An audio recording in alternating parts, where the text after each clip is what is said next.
Hello అందరికీ నమస్కారం. విదేశీ విద్య అనేటువంటిది చాలా మందికి కల.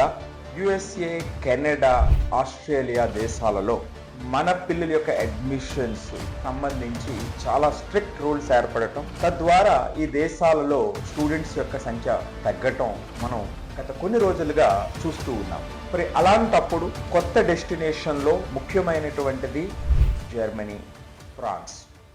జర్మనీలో 43,000 మంది 2023లో ఉంటే 2025కి 60,000 మంది భారతీయ విద్యార్థులు ఉన్నారు. అంతేకాకుండా జర్మనీ భారతీయ విద్యార్థులకి ఎన్నో సౌకర్యాలు కల్పించడానికి, భారతీయ విద్యార్థుల ద్వారా వచ్చేటువంటి మార్కెట్ ని క్యాప్చర్ చేయడానికి ప్రత్యేకించి జర్మనీ, ఫ్రాన్స్, ఐర్లాండ్ లాంటి కంట్రీస్ చాలా ప్లాన్స్ వేస్తూ ఉన్నాయి ఆ మార్కెట్ ని క్యాప్చర్ చేసుకోవటానికి. మరి ఇదే క్రమంలో ఒక సంఘటన ఏమిటంటే, జర్మనీ కూడా భారతీయ విద్యార్థులని డిపోర్టేషన్ అంటే అక్కడి నుంచి వెనక్కి పంపించేటువంటి ఒక ఆర్డర్స్ రీసెంట్ గా ఇష్యూ చేయడం జరిగింది.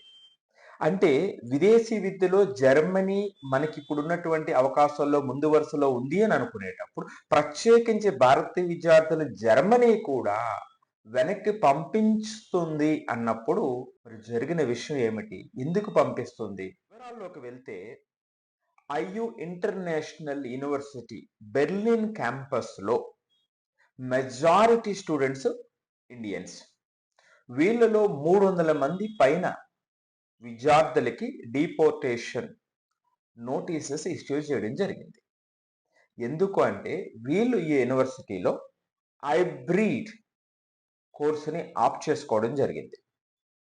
ఇప్పుడున్నటువంటి రూల్స్ ప్రకారం హైబ్రిడ్ కోర్స్ అనేటువంటిది ఫుల్ టైం కోర్స్ లెక్కలోకి రాదు. కాబట్టి వీళ్ళంతా కూడా జర్మనీలో ఉండటానికి రూల్స్ అంగీకరించవు అని వీళ్ళందరికీ నోటీస్ ఇష్యూ చేయడం జరిగింది. చూసారా?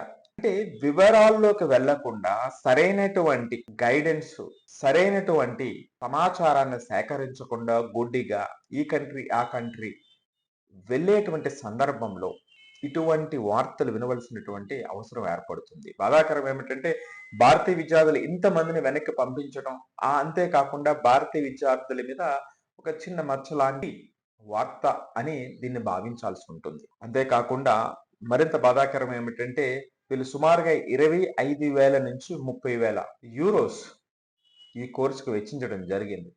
మరి ఫైనల్ గా ఏం జరుగుతుంది? ఆ ఫ్యామిలీకి సంబంధించి ఫైనాన్షియల్ లాస్, లేదా లీగల్ బ్యాటిల్స్, లేదా ఇండియాకి తిరిగి రావటం, ఇవే వాళ్ళు ముందున్నటువంటి 3 ఆప్షన్స్.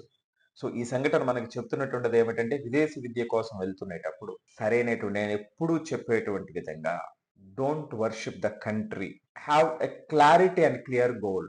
మీరు విదేశాలకు వెళ్ళటానికి చాలా ముందు నుంచే దానికి సంబంధించినటువంటి క్లారిటీతో, రైట్ గోల్తో, సరైనటువంటి డైరెక్షన్తో ప్రతి విషయాన్ని క్షుణ్ణంగా పరిశీలించి వెళ్ళకపోతే, ఇటు పక్క స్టూడెంట్స్ యొక్క భవిష్యత్తు, స్టూడెంట్ యొక్క విలువైనటువంటి కాలం, మరో పక్క ఫ్యామిలీ ఫైనాన్షియల్ లాసెస్, ఇవన్నీ వెరసి మనం అనుకున్నటువంటి లక్ష్యాన్ని నుంచి దూరంగా వెళ్ళేటువంటి సందర్భాలు వాళ్ళందరికీ ఏర్పడుతున్నాయి. సో కాబట్టి విదేశీ విద్యను చూజ్ చేసుకునేటప్పుడు మరింత లోతుగా, మరింత విశ్లేషణ చేసి, వాళ్ళ మీద డిపెండ్ అవ్వకుండా మీ సొంతంగా రీసెర్చ్ చేసి తద్వారా ఆ తర్వాత తీసుకుని ముందుకెళ్లాల్సినటువంటి అవసరాన్ని ఇటువంటి సందర్భాలు నొక్కి చెప్తున్నాయి.